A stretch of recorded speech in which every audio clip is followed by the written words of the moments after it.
Welcome back to virtue physics classes. आज मैं लेकर आई हूँ Stefan law by using the Planck's radiation law. Planck's radiation law को यूज में लेके हमें स्टीफन लॉ यहाँ पर डेराइव करना है, ठीक है।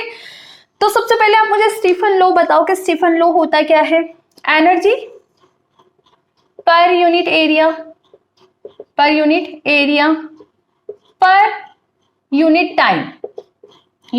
टाइम जिसे हम इमिसिव पावर भी बोलते हैं, विच इज ई। कितना होता है? सिग्मा टी की पावर 4, जहां पर सिग्मा क्या है? Stefan constant. क्या है? Stefan constant. तो आज का टारगेट क्या है? आज का टारगेट ये है कि मुझे ये कैलकुलेट करना है प्लांक रेडिएशन लॉ को यूज में लेके। कैसे कैलकुलेट करें? By the Planck's law. क्या पता है हमें? u लैम्डा डी लैम्डा पता है, which is 8 pi hc upon lambda की power 5 d lambda upon exponential hc upon lambda के टी -1। ये मुझे पता है, इसको यूज में लेके मुझे ये फॉर्मूला डेराइव करना है। मेन टारगेट अपना ये है, ठीक है, और इंपॉर्टेंट भी है। बहुत इजी सा मैथमेटिकल डेरिवेशन है। कैसे सिंप्लीफाई करें? इमिसिव पावर और एनर्जी डेंसिटी के बीच में क्या रिलेशन पढ़ा हमने लेक्चर नंबर 1 या 2? जाना, वहां पे मैंने बेसिक टर्म्स आपको बहुत अच्छे से बताई है। हमें पता है कि जो E है वो होता है u lambda c is divide by 4, ठीक है।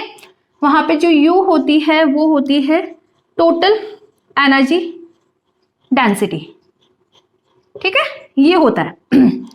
तो ये मैं यदि निकाल लूं और यहां पे पुट कर दूं तो क्या आपका E निकल कर आ जाएगा? एनर्जी पर यूनिट एरिया पर यूनिट टाइम आ जाएगा निकल के।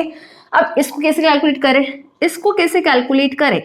इसको हम कैलकुलेट करते हैं, ये पता है तो हम इसका 0 से इंफिनिटी केविटी के अंदर टोटल एनर्जी डेंसिटी कैलकुलेट कर लेते हैं। तो 0 से infinity u lambda d lambda कर दो, ये पता लग गया।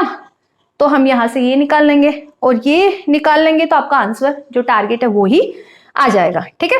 तो दिस इज यूसी, लिख लो आप, ज्यादा बेटर लगेगा यहां से। UC is divide by 4। सी यहाँ पे क्या होता है? वेलोसिटी ऑफ लाइट होती है। और यहाँ पे यू हमने टोटल एनर्जी डेंसिटी डिफाइन करी है, विच इज दिस। तो आपका जो टारगेट है वो क्या रहेगा?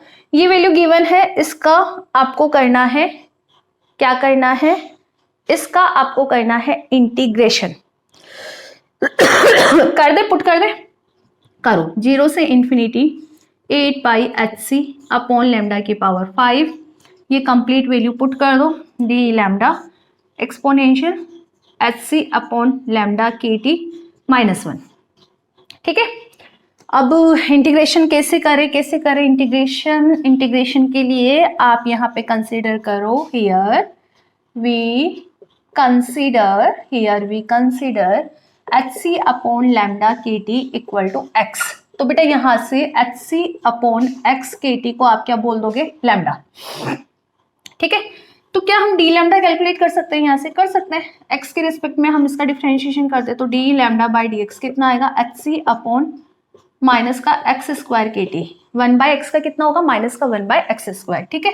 तो यहाँ पे मोड ऑफ डी लैम्डा आपका कितना निकल कर आ रहा है? माइनस का hc, माइनस हटा दो, मोड ही यदि मैं बात कर रही हूँ तो अपॉन एक्स स्क्वायर के टी और dx, ठीक है।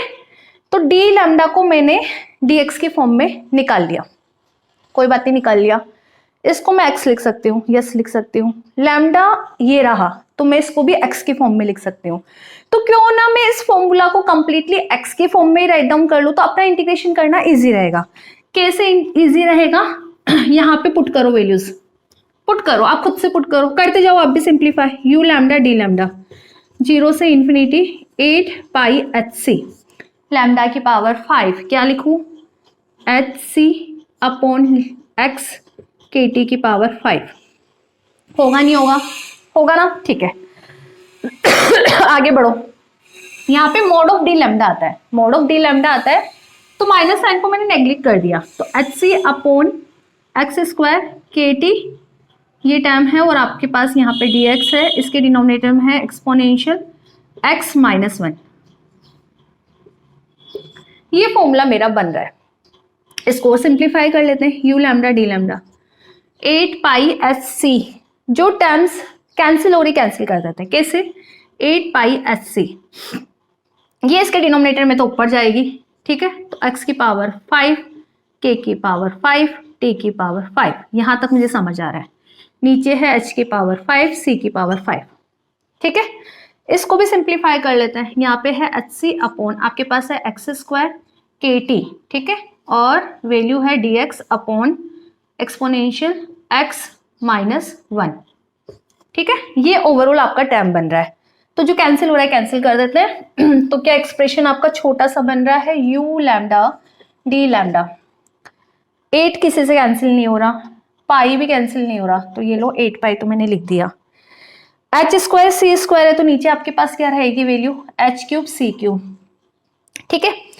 के टी से पावर 5 है, तो मैं यहाँ पर k की पावर 4, t की पावर 4 लिख दो। एक्स स्क्वायर और x की पावर 5 है, तो x क्यूब बचा ना, तो आप यहाँ पे लिख सकते हो ना x cube D x upon e की पावर x -1। ये आपका टोटल इंटीग्रेशन बन रहा है, और इसकी लिमिट है आपके पास 0 टू इन्फिनिटी। मैंने कॉन्स्टेंट्स को बाहर निकाल लिया और लिमिट अप्लाई कर दी, ठीक है।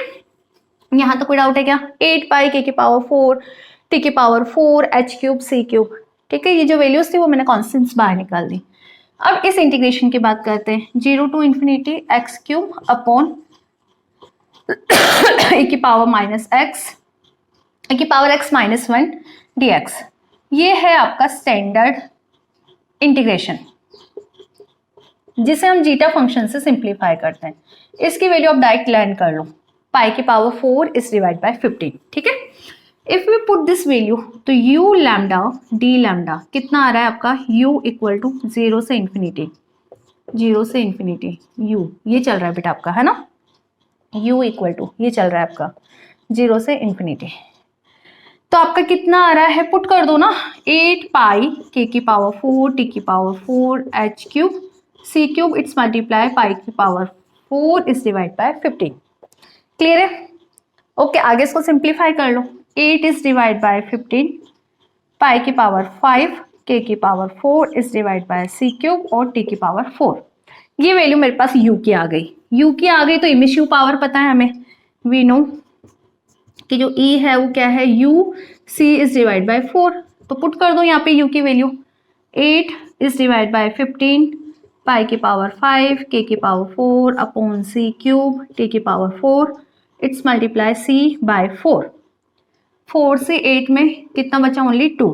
तो आपका e कितना आया बेटा, 2 इज डिवाइड बाय 15, जो कैंसिल हो रहा है कैंसिल कर दो, c से यहाँ पे c स्क्वायर रहा, पाई की पावर 4, पाई की पावर 5, k की पावर 4, c स्क्वायर, t की पावर 4, ये वैल्यू आ रही है, ठीक है।